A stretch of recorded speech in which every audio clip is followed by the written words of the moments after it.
V 33. krogu je naš NK Maribor gostoval v Kidričevem pri Aluminiju.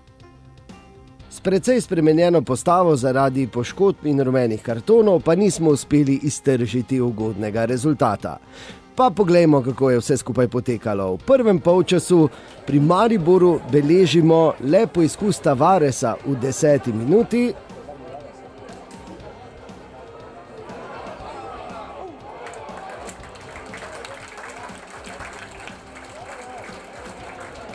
Vse ostalo pa so bili zadetki Aluminija.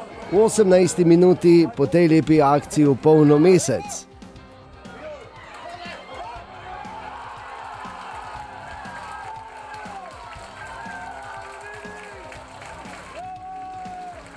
Isti nogometaš je zadel še enkrat v 42. minuti.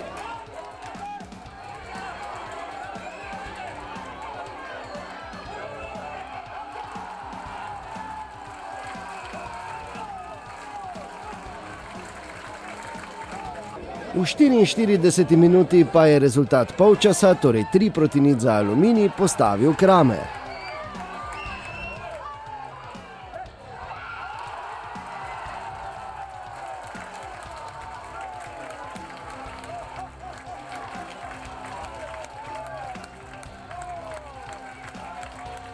V drugem polčasu po nekaj menjavah nekoliko aktivnejša igra Maribora. V 55. minuti je tako poskusil Pihler. V 65. minuti je lepo prodrl Ahmedi, a žal ni prišlo do zaključnega strela.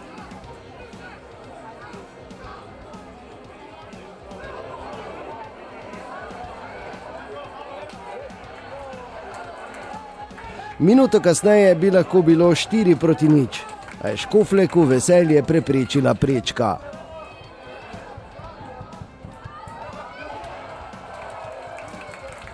V 87. minuti pa častni zadetek za Maribor.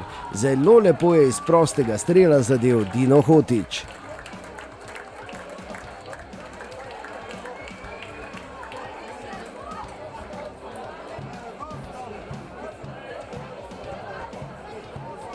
Ni šlo in kaznovali so nas tisto, kar ima najboljše, to so proti napadi.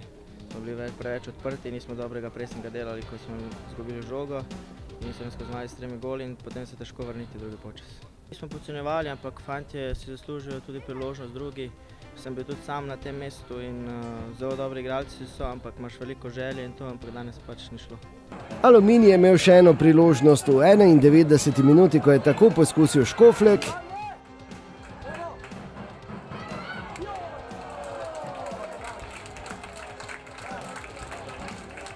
In se na koncu veselil visoke in zaslužene zmage s 3-1. Vem, da je to vse skupaj po porazu mučno, vendar je edina prava odločitev ta, da oni dobivajo minute in da dobimo neke odgovore. Brez tega, da bojo imeli neko prakso, da bojo čutili, da bojo z nami trenirali, bojo pač težko pokazali, kaj znajo oziroma če lahko na njih sploh računamo. Pričakoval sem težko tekmo, nisem pa pričakoval, da bomo tako reagirali pri njihovih protinapadih in tekma je bila tam v prvem polčasu že tako rekoč končana, kljub temu, da smo potem mi v drugem polčasu z menjavami poskušali nekaj narediti, dosegli ta zadetek, vendar prave prevlade nismo uspeli imeti.